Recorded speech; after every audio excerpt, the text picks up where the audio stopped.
தமிழ் உறவுகளாகிய உங்கள் அனைவருக்கும் வணக்கம். நீங்கள் பார்த்துக்கிட்டு இருக்கிறது GATE camp Tamil YouTube channel. நான் உங்கள் நண்பன் பிரபாகர். GD&T செகண்ட் பார்ட் நம்ம டிஸ்கஸ் பண்ண போகிறோம். இது வரைக்கும் நம்ம டைமென்ஷனல் டாலரன்ஸ் பற்றி டிஸ்கஸ் பண்ணியிருந்தோம். நிறைய விஷயங்கள் நம்ம தெரிஞ்சுக்கிட்டோம். இப்போ நம்ம பார்க்க போகிறது ஜியோமெட்ரிக்கல் டாலரன்சஸ். இந்த ஜியோமெட்ரிக்கல் டாலரன்ஸ் பற்றின ஃபுல் இன்ஃபர்மேஷன்ஸை நம்ம உங்களுக்கு இனி வரும் வீடியோக்குள்ளே நம்ம பார்க்க போகிறோம். ஓகேங்களா? ரைட். GD&T எதுக்கு தேவை, ஏன் தேவை, நம்ம என்ன பண்ண போறோம், அதுல ஒரு சைஸையோ அல்லது ஒரு சிம்பிளையோ என்ஜினியரிங் டிராயிங்ல ஸ்பெசிஃபை பண்றதா அந்த GD&T அப்படின்னு சொல்றது. ஓகேங்களா? அதாவது ஒரு டிசைன் இன்ஜினியர் யாரு டிராயிங் வரைகிறாங்களோ, யாரு மாடலிங் பண்றாங்களோ அவங்க தான் டிசைன் இன்ஜினியர். அந்த டிசைன் இன்ஜினியர் ஒரு மேனுஃபேக்சரர் இன்ஜினியருக்கு கொடுக்க வேண்டிய இன்ஃபர்மேஷன்ஸை எங்க கொடுப்பாரு? அவருடைய டிராயிங்ல என்ஜினியரிங் ஸ்பெசிஃபிகேஷனோட கொடுக்கறதுக்கு பேர் தாங்க GD&T அப்படின்றது. ஓகேங்களா? இங்க பாருங்க, டைமென்ஷன். இது வந்து டைமென்ஷன் வந்து எவ்வளவு வேரியேஷன்ஸ் ஆகலாம், பிளஸ் ஆர் மைனஸ் 0.5. இது வந்து டாலரன்ஸ், டைமென்ஷனல் டாலரன்ஸ், அதாவது சைஸ் வேரியேஷன் சொல்றோம். அதே மாதிரி பாருங்க, இங்க சிம்பிள்ஸ் எல்லாம் சிலது கொடுத்துருக்காங்க. அப்புறம் அந்த சிம்பிள்ஸ் எவ்வளவு வேரியேஷன்ஸ் ஆகலாம் கொடுத்துருக்காங்க. அப்போ இந்த ஷேப் அல்லது பொசிஷன் எந்த அளவுக்கு வேரியேஷன்ஸ் ஆகலாம் சொல்லி கொடுக்கறது, சிம்பாலிக்கா ரெப்ரசென்ட் பண்றதும் GD&T தான். ஓகேங்களா? ரைட். அதாவது ஒரு டிசைன் இன்ஜினியர் என்ன சொல்றாருன்னா, ஒரு மேனுஃபேக்சரர் இன்ஜினியர் எந்த அளவுக்கு அக்யூரசியாகவும் கரெக்டாகவும் ஒரு பார்ட்டை மேனுஃபேக்சர் பண்ணணும் அப்படின்றது சொல்றதாங்க இந்த GD&T. ஓகேங்களா? இது வரைக்கும் நம்ம வந்து GD&T 2 டைமென்ஷன்ல தான் பண்ணிட்டு இருந்தோம். ஓகேங்களா? இப்போ லேட்டஸ்ட் ரிவிஷன் பிரகாரம், லேட்டஸ்ட் ரிவிஷன் ஆஃப் ஸ்டாண்டர்ட்ஸ் பிரகாரம் நம்ம 3 டைமென்ஷன் காம்பனன்ட்லயும் நம்ம வந்து GD&T வந்து ஸ்பெசிஃபை பண்ணலாம். அதுக்கு என்ன நெறிமுறைகள், அதுக்கு என்ன ரூல்ஸ் அண்ட் ரெகுலேஷன்ஸ், இது எல்லாமே லேட்டஸ்ட் ரிவிஷன்ஸ்ல நம்மளுக்கு கொடுத்துருக்காங்க. ரைட். இப்போ லேட்டஸ்டா வந்திருக்கிற GD&T ஸ்டாண்டர்ட்ஸ் என்னன்னு பார்த்தீங்கன்னா ASME Y14.5 2018 ஸ்டாண்டர்ட்ஸ். இந்த ஸ்டாண்டர்ட்ஸ் எப்படி டெவலப் ஆச்சு, அதோட ஹிஸ்டரி பார்த்தீங்கன்னா அரௌண்ட் 18th செஞ்சுரியில பார்த்தீங்கன்னா 2 காம்பனண்ட் எப்படி அசம்பிள் பண்ணாங்க, ட்ரையல் அண்ட் எரர், கட் பண்ணி ஒட்டி பார்க்கறது அல்லது ஃபைல் பண்ணி ஃபிட் பண்ணி பார்க்கறது, இப்படிதான் பண்ணிட்டு இருந்தாங்க. இப்போ பார்த்தீங்கன்னா நிறைய மெத்தட்ல ஒரு காம்பனண்ட்டை எப்படி ஃபிட் பண்றது அப்படின்ற ஒரு அசம்ஷன்ஸ், இது எல்லாமே ட்ரையல் அண்ட் எரர் மூலமா தான் டெவலப் ஆகிட்டு வந்தது. ஓகேங்களா? அதுக்கப்புறம் பார்த்தீங்கன்னா பிளஸ் ஆர் மைனஸ் சிஸ்டம் கொண்டு வந்தாங்க. அதாவது ஒரு டைமென்ஷன்ஸ் எவ்வளோ மேக்சிமம் போகலாம், எவ்வளோ மினிமம் போகலாம், எந்த ரேஞ்சுக்குள்ள ஒரு டைமென்ஷன்ஸ் வந்து வேரியேஷன்ஸ் ஆகலாம் அப்படின்னு கொடுக்கறதா இந்த பிளஸ் ஆர் மைனஸ் சிஸ்டம்ஸ் அப்படின்னு கொண்டு வந்தாங்க.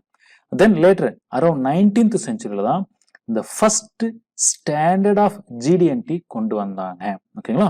ஸோ அதாவது ஃபர்ஸ்ட் ஸ்டாண்டர்ட் GD&T பார்த்தீங்கன்னா ASA Y14.5 1957ல டெவலப் பண்ணது. அதுக்கு முன்னாடி நிறைய வெர்ஷன்ஸ் இருந்தது. அதை நம்ம ஏற்கனவே ஹிஸ்டரி ஆஃப் GD&Tல நம்ம பார்த்துருக்கிறோம். ஓகேங்களா? பார்க்காதவங்க நீங்க ஹிஸ்டரி ஆஃப் GD&Tல போனீங்கன்னா உங்களுக்கு நிறைய இன்ஃபர்மேஷன்ஸ் அதுல இருக்கும், நீங்க தெரிஞ்சுக்கலாம். அதுக்கப்புறம் 1966ல தான் என்ன பண்றாங்க, ஒரு யூனிஃபைடு, அதாவது எல்லாருமே ஏற்றுக்கொள்ளக்கூடிய, எல்லாருமே அக்செப்ட் பண்ணக்கூடிய ஒரு யுனைடெட் சிஸ்டமா கொண்டு வந்தது 1966ல தாங்க. ஓகேங்களா? ரைட். ஸோ அதுக்கப்புறம் நம்ம நிறைய டெவலப் ஆயிட்டு இப்போ லேட்டஸ்டா நம்ம வந்து 2018 வரைக்கும் நம்ம ரிவிஷன்ஸ் கொண்டு வந்திருக்கிறோம். ஓகே. ஏற்கனவே டிஸ்கஸ் பண்ண பார்த்தீங்கன்னா Y14.5 மெட்ரிக் இருந்தது. மெட்ரிக் இந்த சிஸ்டத்தை எடுத்து என்ன பண்ணாங்க, நம்மளுக்கு ஜென்ரலா எல்லாரும் யூஸ் பண்ணக்கூடிய மில்லிமீட்டர்ல கொண்டு வந்தாங்க. அதாவது dimensioning and tolerancing Y14.5 2009 version. இந்த வெர்ஷன் எதுக்காக யூஸ் பண்ணதுன்னு பார்த்தீங்கன்னா, ஒரு பார்ட் அல்லது ஒரு ப்ராடக்ட் மேனுஃபேக்சர் பண்ணணும்னா அதனுடைய டிராயிங்ஸ் எப்படி இருக்கணும் அப்படின்றதுக்கான ஸ்டாண்டர்ட்ஸ். இது வந்து பார்த்தீங்கன்னா மேனுஃபேக்சர் பண்ணதுக்கு அப்புறம் செக் பண்றது கிடையாது. இது வந்து மேனுஃபேக்சர் பண்றதுக்கு முன்னாடியே டிராயிங்ல கொடுக்கக்கூடிய ஸ்டாண்டர்ட்ஸ். அப்போ மேனுஃபேக்சர் பண்ணதுக்கு அப்புறம் அதை எப்படி நம்ம செக் பண்றது?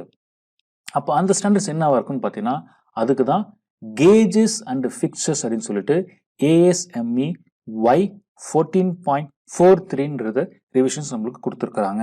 ஸோ இதுதாங்க dimensioning and tolerancing principles for gauges and fixtures. இது எதுக்கு அப்படின்னு பார்த்தீங்கன்னா, மேனுஃபேக்சர் பண்ண காம்பனண்ட்டை ஆஸ் பர் த டிராயிங்ல நம்ம மேனுஃபேக்சர் பண்ணியிருக்கிறோமா இல்லையான்னு செக் பண்றதுக்கான ஒரு ஸ்டாண்டர்ட் தான் இந்த gauges and fixtures standards. So இப்போ இது வந்து லேட்டஸ்ட் ரிவிஷன் 2011 ரிவிஷன்ஸ் வந்திருக்குது. ஓகேங்களா? இப்போ எவ்ரி 10 இயர்ஸ் வந்து ரிவிஷன்ஸ் பண்ணுவாங்க. 2021 end of this year you will get a new version. ஓகேங்களா?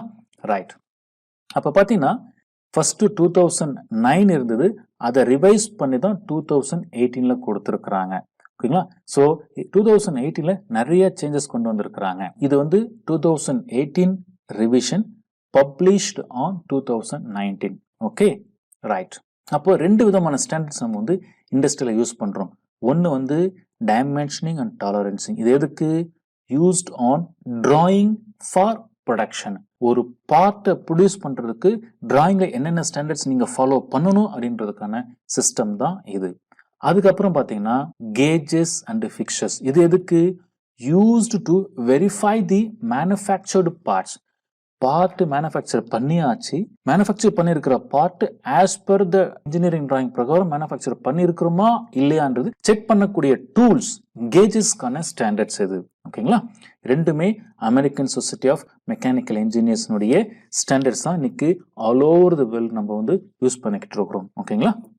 ரைட். நிறைய பேர் இண்டஸ்ட்ரியில் ஒர்க் பண்ணிட்டு இருப்பீங்க, அல்லது நிறைய பேர் வந்து நிறைய ரிசர்ச் பண்ணிக்கிட்டு இருப்பீங்க, அல்லது நிறைய பேர் படிச்சுக்கிட்டு இருப்பீங்க. அவங்களுக்கு இன்னும் ஃபர்தராக இதை பற்றி இன்ஃபர்மேஷன்ஸ் நிறைய தெரியணும், அல்ல புக்கு வேணும் அப்படின்னா நான் கீழே கொடுக்குற லிங்க்கில் நீங்கள் போய் பர்ச்சேஸ் பண்ணிக்கலாம். இது ஒரு 300 பக்கம் பேஜ். இதில் நிறைய மாடிஃபிகேஷன்ஸ் பண்ணியிருக்காங்க. என்ன பண்ணியிருக்காங்க பார்த்தீங்கன்னா, 3 டைமென்ஷனில் எப்படி நம்ம வந்து GD&T இம்ப்ளிமெண்ட் பண்ணலாம், ஸோ அதுக்கான ஸ்டாண்டர்ட்ஸ்லாம் என்ன, எப்படி நம்ம கொடுக்கணும் அப்படின்றதுக்கு, அதே மாதிரி லேட்டஸ்ட் டெக்னாலஜிக்கு ஏற்ற மாதிரி என்னென்ன டெவலப்மெண்ட்ஸ் இன்ஜினியரிங்கில் நடந்திருக்கோ அது எல்லாத்துக்கும் ஏற்ற மாதிரி நம்மளுடைய ஸ்டாண்டர்ட்ஸை லைட்டாக மாடிஃபை பண்ணி கொடுத்துருக்குறாங்க. இப்போ நான் கீழே கொடுத்துருக்குற லிங்க்ல நீங்கள் போய் நீங்கள் அந்த புக்கை பர்ச்சேஸ் பண்ணிக்கலாம். ஓகேங்களா? ரைட். சரி நண்பர்களே, இது வரைக்கும் நம்ம வந்து ஜியோமெட்ரிக்கல் டாலரன்ஸ்ல பேசிக்ஸ் ஸ்டாண்டர்ட்ஸ் பத்தி நம்ம பேசிக்கிட்டு இருந்தோம். இனி வரும் வீடியோக்கள்ல ஜியோமெட்ரிக்கல் டாலரன்ஸ்னா என்ன, அது என்னென்ன சிம்பிள்ஸ் யூஸ் பண்ணிக்கிட்டு இருக்கிறோம், அதை எப்படி நம்ம செக் பண்றது, எப்படி நம்ம புரிஞ்சுக்கிறது அப்படின்றத லைவ் பிராக்டிக்கல் எக்ஸாம்பிளோட நான் உங்களுக்கு கொடுக்க போறேன். ஓகேங்களா? இந்த வீடியோ உங்களுக்கு எல்லாருக்கும் ரொம்ப யூஸ்ஃபுல்லா இருக்கும்னு நினைக்கிறேன். லைக் பண்ணுங்க, ஷேர் பண்ணுங்க. உங்களுக்கு எந்த டவுட் இருந்தாலும் கீழே கமெண்ட்ல கொடுங்க. ஓகேங்களா? இனி வரும் வீடியோக்களை தொடர்ந்து பாருங்க. நம் தாய்மொழியாம் தமிழ் மொழியில் கற்போம், பொறியியலில் ஒரு புரட்சி செய்வோம். நன்றி, வணக்கம்.